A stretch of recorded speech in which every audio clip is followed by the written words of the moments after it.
Louis Vuitton is the most valuable luxury fashion brand in the world. Its CEO, Bernardino, is also the second wealthiest man on the planet with a net worth of around $180 billion. Looking at the success of today, you would never guess that the company was started by a man who was homeless during his teenage years, had no education, and slept in a forest. Louis Vuitton is a true rags-to-richer story, but the company would also be subject of a hostile takeover, countless lawsuits, and a host of other controversies. This is the insane story of Louis Vuitton and how a tiny family business evolved into one of the most powerful brands in the world. Foreign Music was born in 1821 and grew up working on his family farm in France in a small village called Ancailles in the middle of nowhere. They had no electricity and no running water.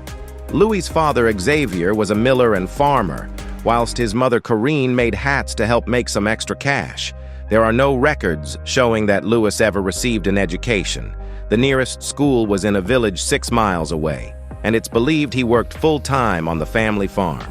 Without learning how to read or write, Louis would have been working in the fields every day, from dusk till dawn, just to make enough food to help feed his family. Needless to say, the Vuittons were struggling financially, and young Louis was born into a situation that should have doomed him from ever having a bright future, and then things got much worse. Louis's mother died when he was just 10 years old, and his father quickly remarried another woman, but Louis's new stepmother was incredibly controlling and manipulative towards him, and he constantly got into fights with her.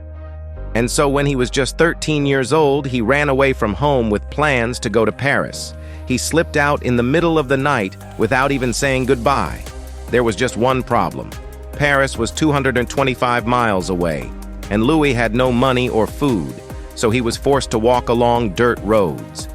Most nights he slept in the woods with an empty stomach and just a cloak to keep him warm every time he ran into a new village. He would do odd jobs in exchange for food or coins. However, there have money left over for housing, so he continued to sleep in the woods or wherever he could find shelter for the night.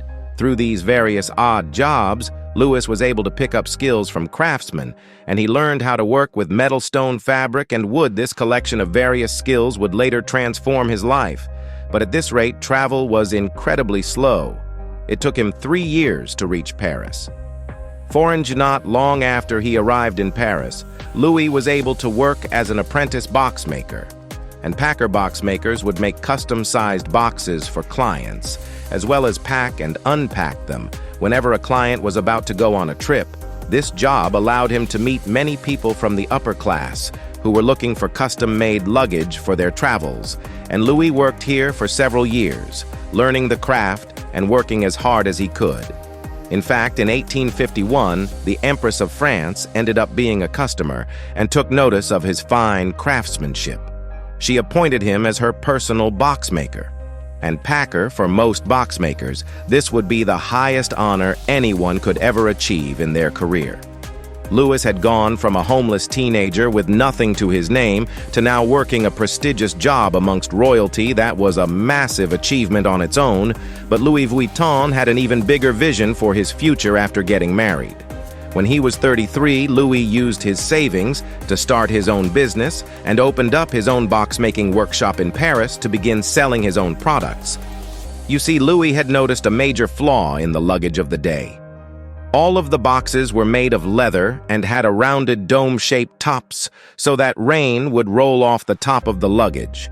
The major issue was that it was impossible to stack them, so packers had to carry the boxes one by one. Louis began experimenting with different materials to use instead, and found that canvas was lighter, durable, and more water-resistant, which meant the trunks could have flat tops. Instead, this made everything more efficient, as it was now possible to stack them up in a pile and pack multiple trunks at the same time, and they were also more compact. Louis's new suitcase design brought on the dawn of modern-day luggage. At this point, Louis had already built up his professional reputation, as well as connections to the upper class.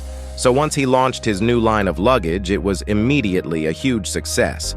He even created a Louis Vuitton catalog, so the customers could look at products that he had available and have them made before sending it to their homes. Within 2 years of creating his new suitcases, They were considered an elegant, a must-have accessory amongst the wealthy as it became a status symbol, and the brand it becomes so popular that he was receiving orders from around the world.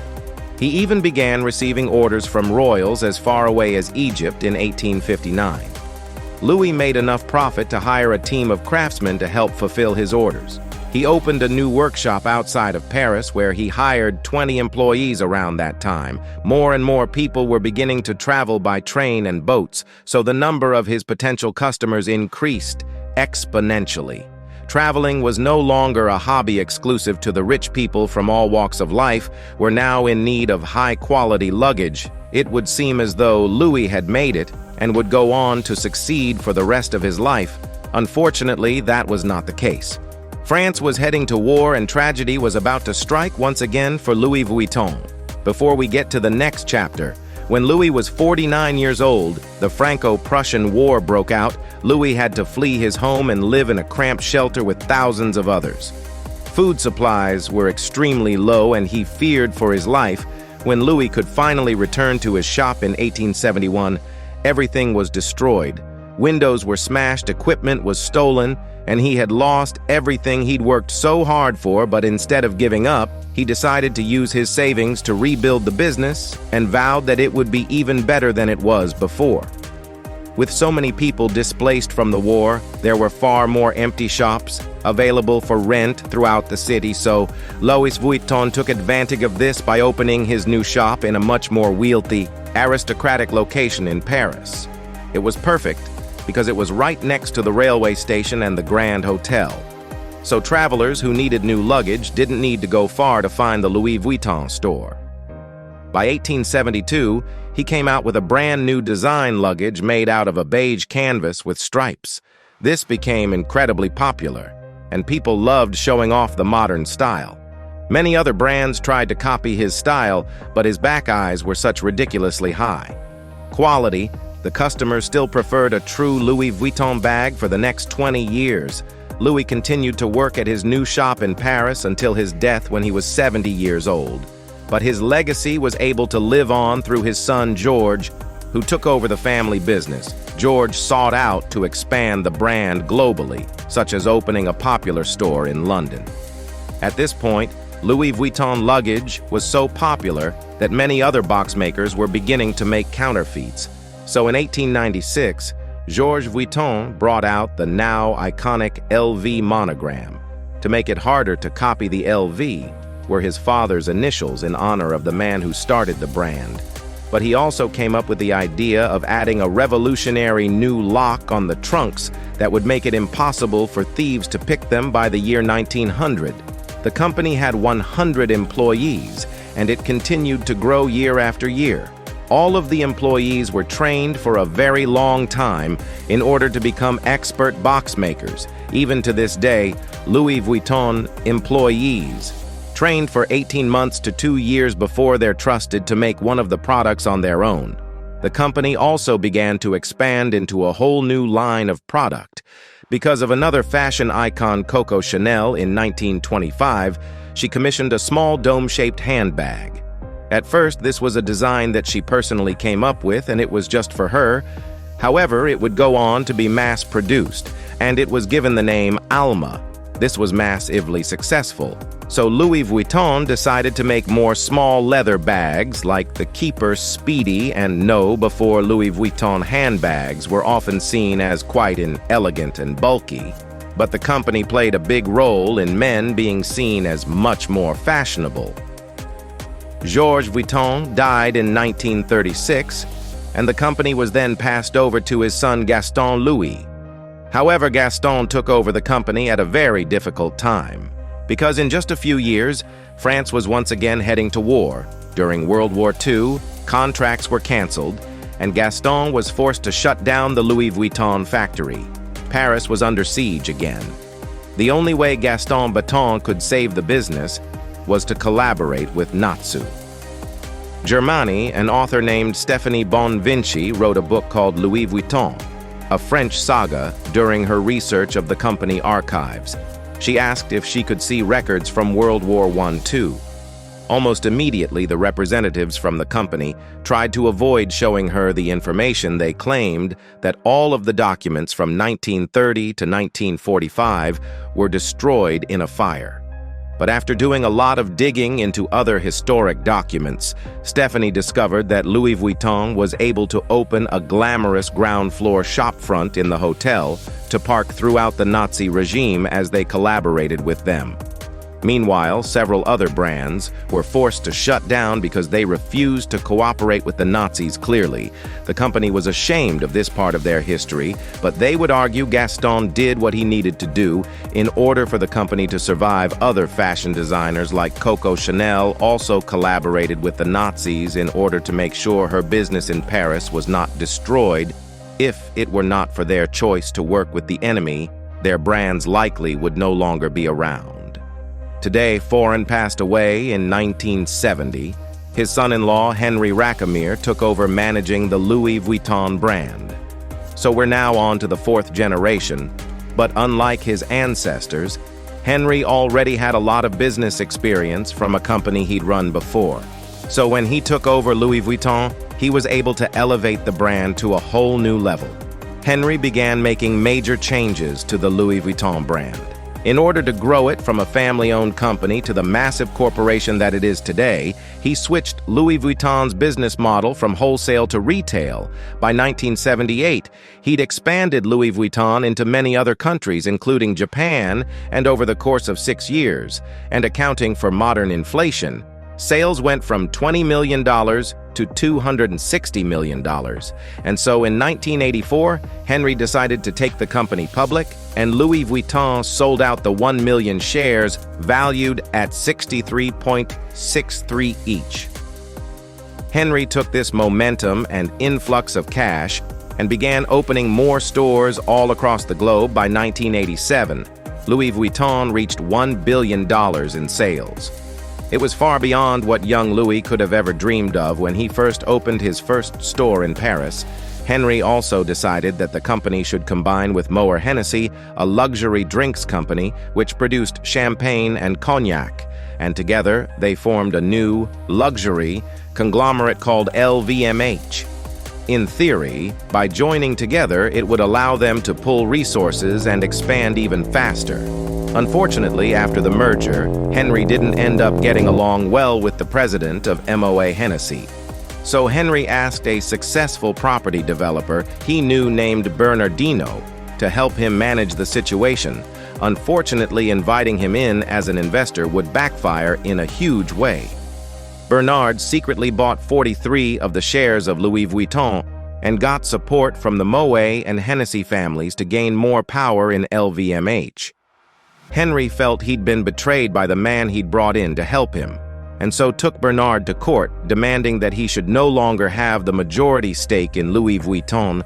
But the courts ultimately sided with Bernard. Henry was so angry about being backstabbed by his friend that he decided to quit working for Louis Vuitton completely now. For the first time in nearly 100 years, no one from the Vuitton family was involved with the brand. After all of this drama of Bernard's hostile takeover, sales of Louis Vuitton began to crash. Journalists were no longer covering the brand, and for a while they looked as though the company might fail. However, Bernard knew how to turn the fortune of the company around. Louis Vuitton was able to make a comeback when it began to collaborate with several fashion designers during its 100th anniversary collection. Big names like Vivienne Westwood and Isaac Mizrahi all created their own take on the iconic LV monogram logo. They created products that customers had never seen before, and people were once again trying to get their hands on a Louis Vuitton bag. Ultimately, Bernard's investment in Louis Vuitton paid off in a massive way. He is now the CEO of LVMH, and in 2021, Forbes officially dubbed him the richest man in the world with a net worth of over $180 billion. Now, of course, as stock prices move, these rich list rankings change, but he's almost always in the top 5 richest people in the world. However, how of the wealthiest people? Like Bezos, Musk, Gates, Buffett, Bernardino is definitely the least known, as he prefers to stay out of spotlight. What we do know is he has such a ruthless reputation in business. He is known as the Wolf in Kashmir, which is why today LVMH has over 70 different brands. It owns through all of the acquisitions of mergers. Bernard has pulled off this one company owns so many of the most luxurious brands in the world. And yet it all started with a broke homeless teenager in the modern world. Louis Vuitton continued to expand its brand with new colorful styles that resonated with a younger audience in 1997. Marc Jacobs became the creative director. He designed the first ready-to-wear line and also created the popular monogram Vernus line of handbags. Marc Jacobs also expanded LV into watches, jewelry, and sunglasses, although he eventually would move on from Louis Vuitton and come out with his own line of clothing and accessories. Of course, the company is not without its issues. Louis Vuitton has an entire team of lawyers searching for copyright infringement, and they don't hesitate to sue someone if they believe that. They're copying the brand logo. They've even sued Google for search results and advertisements, leading people to fake bags. Google won the case, though, arguing they can't control what their users put on the internet. Louis Vuitton has also gone on to collaborate with brands like Supreme, which expanded their demographic like never before, believe it or not. Though Louis Vuitton actually sued Supreme as well for copying their logo until they realized how profitable a collaboration would be now. Louis Vuitton Supreme items resell for a small fortune. For example, the leather trunk is on sale for $125,000, or even an LV. Supreme hoodie is over $5,000. Of course, the counterfeit problem Louis Vuitton had since the early days of the business is still an issue for the brand today. They estimate that every year, they lose hundreds of millions of dollars to counterfeit versions of their products. However, even after being in business for 168 years, they don't seem to be slowing down anytime soon. Louis Vuitton continues to be a brand that many people aspire to wear, and it's a staple among the rich and famous. Currently, they are the #1 fashion brand in the entire world, valued at $39 billion with more than 400 stores.